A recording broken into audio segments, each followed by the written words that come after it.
Hi, everyone. Thanks for joining. My name is Jacob Lake, and I am a cloud solutions architect with Trend Micro. I've been with Trend Micro for about 2.5 years, and before that, I was a DevOps engineer at IBM. So I wanted to shift gears into the security space and use all my knowledge and my skills to incorporate security and become DevSecOps, as they would call it. So today, I want to talk about accelerating your business with protected Amazon S3 buckets. This will be a pretty good presentation. We'll talk about some of the challenges. Actually, let me just jump into the agenda. So this is the agenda for today. We're going to talk about some of this shared responsibility model that goes with Amazon S3, and then the common requirements for securing Amazon S3, whether it be best practices from the AWS side, or if it's also an integrated security model, like you'll get a glimpse of that today. And then challenges when implementing security, right? Some of the things that we've seen from the field, I've experienced, I've talked to customers about, and then the common use cases and architecture examples, right? So how do we solve these problems? How do we help customers incorporate security and best practices into their cloud infrastructure? And then finally, we'll do some closing and questions. So first things first is, in order to properly integrate security and manage it, we need to scope the project, right? We need to understand all of the pieces involved in this. So the first one would be the platform as a security responsibility model. So each cloud vendor has their own shared responsibility model, right? Each services, how they break it down, IaaS versus PaaS, infrastructure as a service versus platform as a service. And S3 falls in that platform as a service model. Because essentially you get an S3, but you create an S3 bucket, but you're not really controlling the infrastructure behind it, right? All you're getting access to, as it lists here, is to the access management, who can access that bucket, what services are allowed to use it, and then secondly, the data assets that exist in that bucket, right? So your objects that you're uploading in that bucket, you're responsible for the contents that are in it, right? And then, of course, the logic and code, right? So when I hear logic and code, I think of lambdas that are running that may be doing some type of integration into buckets, moving files, something like that, right? And then as you see, as we go down the list, right, things change for certain different models. So this is just one example. If you were to pull open a chart, it breaks down all the shared responsibility models for IaaS or PaaS, and some things are different. Obviously, when we shift to more of an infrastructure as a service model, workloads, networking, all of that starts to fall on the user, right? So I would always encourage everyone to scope their project, look at things like this when you're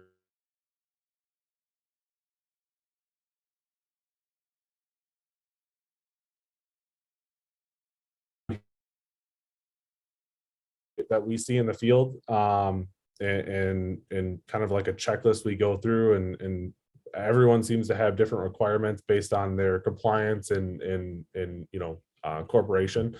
So these are the six we see the most, right? So define least privilege access to the bucket and continuous review those permissions across all buckets, right? How do we monitor that things are set up the way they should be, right? Only users and only services are allowed to access the data in the buckets that they're supposed to, right? First item on that checklist.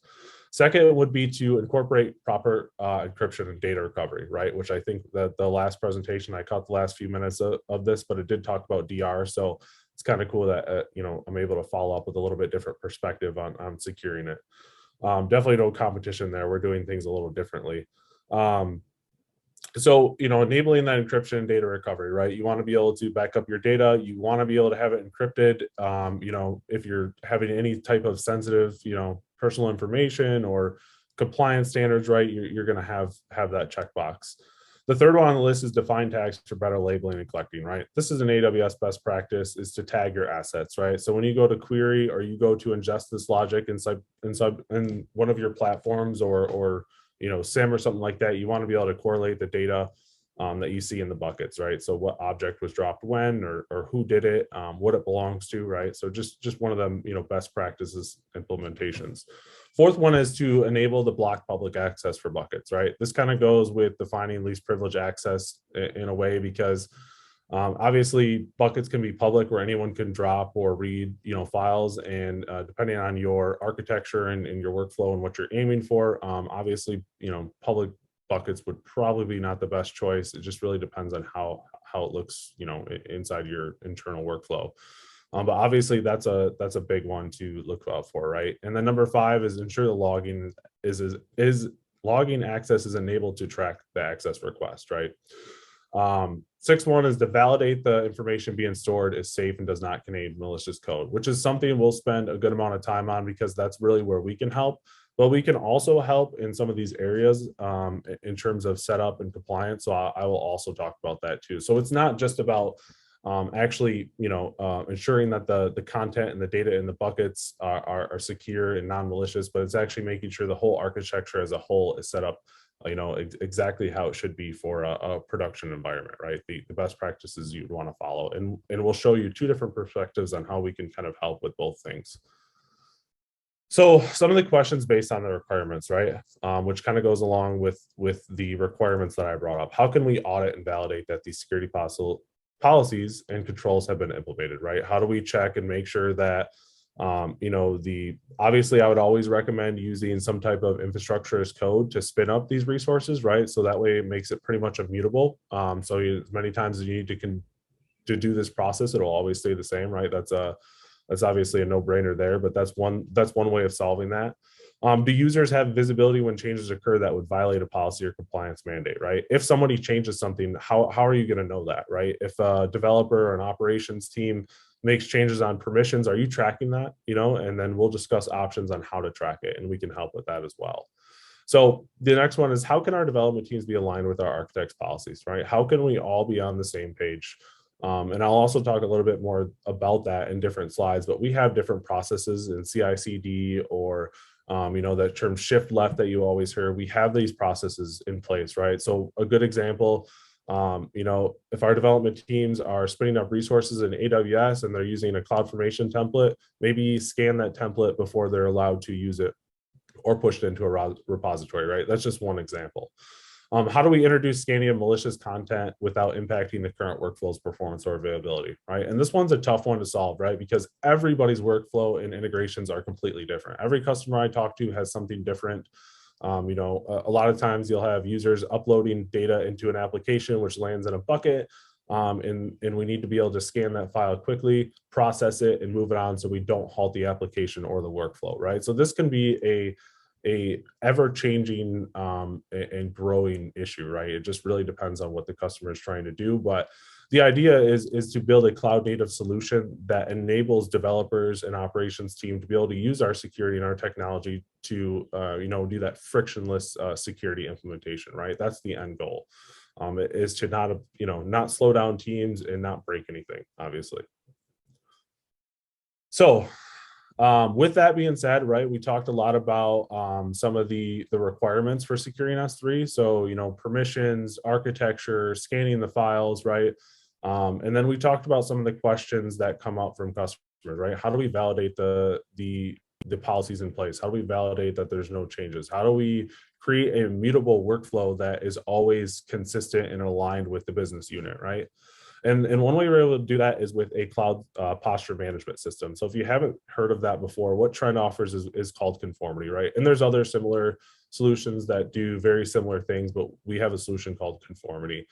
And in this architecture diagram, that's what you're seeing. These little shields here are different places that we integrate with Conformity, right? So just a typical example. As far left as you could shift, we're able to do that as well, right? So what do I mean by that is Conformity has a plugin, right, for your Visual Studio Code in this case. Like, we'll use that one as an example because it's in this diagram, right? We can actually have a plugin on that can actually scan the developers' templates before they even run them, push them to a repo or anything, right? So right at the point of the developers writing the code, they can continuously scan it at each stage of them writing this template, and then let them know, any misconfigurations that we may find in that template ahead of time, right? So before this template even gets spun up and we're tracking the resources, we're scanning them, right? If that doesn't fit in your workflow, right, and maybe you have a different process where you wanna intercept that template in transit to possibly going out to actually build something. So wouldn't hurt to double up on anything, as long as it's not breaking your process or causing issues in the business. So that's why we give you the ability to also use our API to call the template scanner. Excuse me, I can take a drink. So yeah, so the template scanner has the CI/CD process as well. Like I said, it would just be an API call that you'd call, scan the template, give you the results back, and then developers could remediate. So we're not only looking for misconfigurations in these templates, in this infrastructure as code, but we're also looking for things like compliance too, right? So we can run it against compliance, and then we can monitor these assets as they're actually deployed. So we've talked about two different ways to integrate into scanning your template, looking for misconfigurations, looking for compliance risks. And then once it's in the cloud, this is just showing you that we're tracking these resources as well. So we've scanned them before deployment, and now that they're deployed, we're also tracking these resources as they're in your environment, right? So it goes along with one of those questions that we were asked earlier, right? How do we verify and audit that these are set up the way they are, right? And that's how we're able to do that, is one, through the template scanner, scanning it beforehand, and then during runtime, right? Actually monitoring all these assets in AWS. And with that being said, if a user changes something or adds something, to a policy or to a resource, we can see that with Conformity, right? So during runtime, if someone were to change something, we'll pick up on that. So that helps customers solve that problem of, well, how do we track drift changes, right, in our environment? Well, we're looking for that. And on the right hand, you can see here that we have 29 possible rules for misconfigurations on Amazon S3, right? So this is that cloud, posture management tool I was referring to. And in the perfect world, right, what this solution is doing is it's tracking your assets, it's running rules against the configurations, and trying to give you visibility into your assets. But at the same time, it's actually telling you how to audit these and how to remediate them, right? So if a rule is triggered, you can, in the perfect world, what customers want to do is they want to be able to track these changes and then submit a ticket based on what we see, right? So for example, if we saw that someone spun up a public bucket and that was against the company's policy and Conformity sees that, we could essentially wrap a ticket up and send it off to the developer using ServiceNow or Jira that says, hey, you have this issue with this resource in this account, and here's the data you need to fix it and audit it, right? So we've addressed the issue, and we've given you a quick way to resolve it, right? Because we want to keep security frictionless, and we don't want to slow down development or any of the business unit. So that's how we're able to do that. So in the perfect world, we'd pick up on these rules, we'd send the data to the team that needs to fix it, and then they would resolve that, close the ticket, and move on, right? So that's kind of what this scenario is trying to represent. And obviously we have different rules for all kinds of things, right? So Amazon S3, serverless, IAM, you name it, there's probably over 700 and some rules just for AWS, I believe, or maybe I think it's more of 500.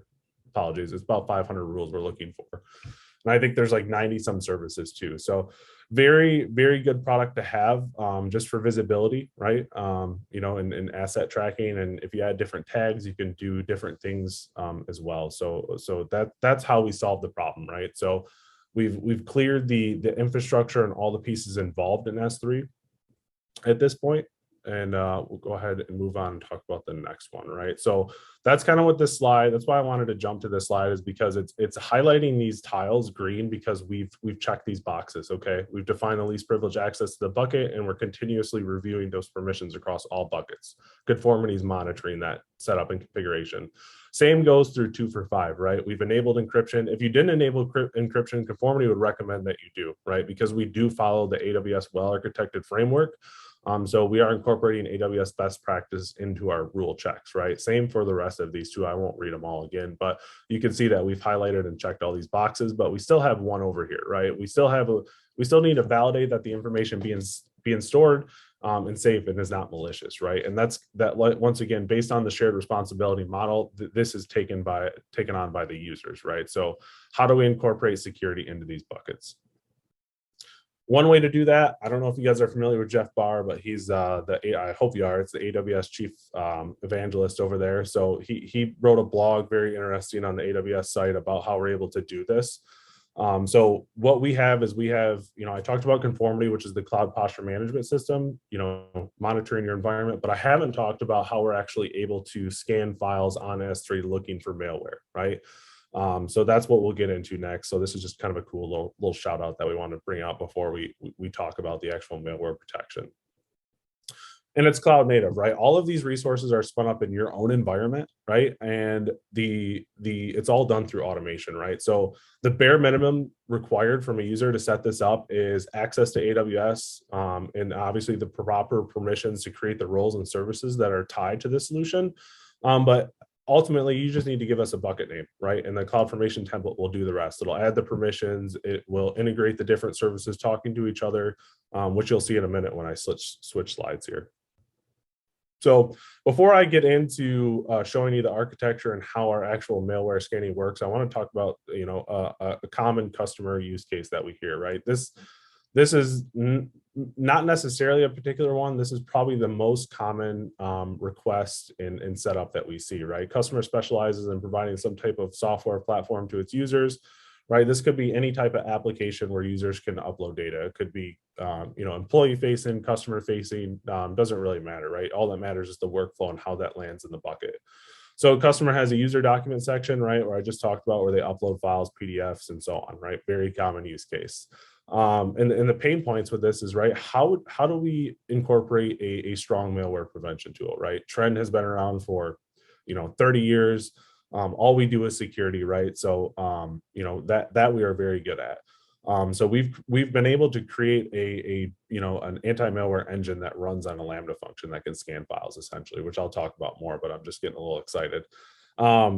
So couldn't scan files within AWS Lambda, right? There's no native solution that'll do that today. I mean, don't get me wrong, there are some open source tools where you could do this, but nothing has actually been, at that point, that's a lot of overhead for development teams and operations to coordinate, build, and maintain, right? Where this solution is pretty much all maintained, built, and updated by us. Kind of goes with that open source model. Obviously it's free, but versus someone, actually, going out, maintaining the solution, updating it, making it better, right? That's why you'd want to use something like us. And then obviously we're native right on AWS, right? All of this is built in your environment right there. There's nothing special required from you other than giving us a bucket name. So had to disrupt workflows when scanning files, right? This is what I was talking about. There's no real good native solution that can do this easy, right? It just takes a lot of setup, a lot of different teams involved to set something like this up using open source tools, whereas we can do it very easy. So this is kind of that customer story, but we're going to wrap this in a architectural diagram, right? So as you see here, I won't go through all the pieces because I know I'm running out of time here. So I'm just going to talk mainly about the S3, right? But this is the customer's application, right? They're using Elastic Beanstalk. It's deployed in a VPC. They're routing, they're using Route 53 over here. They're going to process this file, drop it in a user documents bucket, right? So application has an upload feature, user drops a file, lands in this bucket. We pick it up with our malware scanning, right? And then we can either move that file to a promote or quarantine bucket, right? So basically we use an event object notification from AWS that says, hey, a file's been dropped. And then we have a Lambda listener function that picks that file up, sends it over to an SQS queue, and then the SQS delivers it to the actual Lambda that's going to do the scan. And then after that Lambda scans the file, right, never leaves your environment. We're only taking the metadata of the file. So we're just using the hash value, sending it to our global smart protection server to verify that hash value is either malicious or not malicious. And then we get a report back, right? So everything stays in your environment. The only thing that we are looking for is the hash value. Nothing actually leaves.